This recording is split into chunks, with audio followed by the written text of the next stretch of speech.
Okay, today we're going to talk briefly about the sequence of events that can lead to spinal stenosis.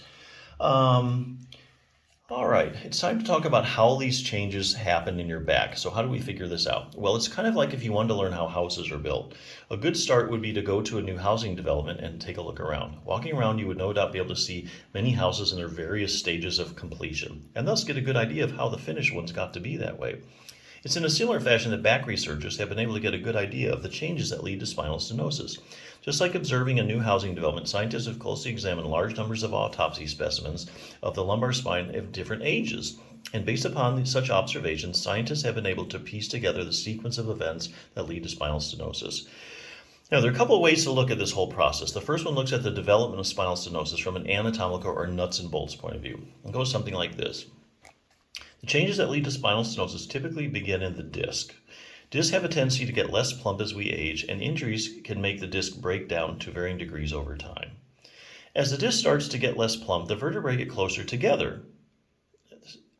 This then throws more stress than normal on the facet joints, which in turn causes them to get bigger over time.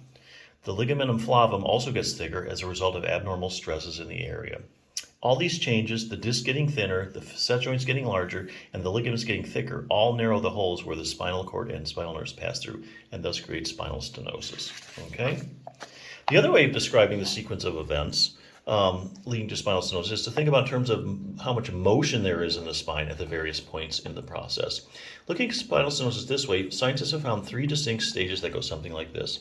Problems for the spine begin the dysfunction stage. As the disc begins to lose its plumpness due to age and injury, researchers look at spine specimens that are in this stage, usually see tears in the disc and irritation of the facet joints. This leads to the instability phase. Now that the disc has lost some of its plumpness and is starting to get thinner, the vertebrae begin to move closer to each other. This in turn throws abnormal stresses of the facet joint, causing the vertebrae to start moving around excessively, so you have excessive motion, and become unstable to varying degrees. Researchers look at spine specimens in this stage, typically see facet joints that move too much, increase laxity, and find discs that are becoming pretty disrupted on the inside.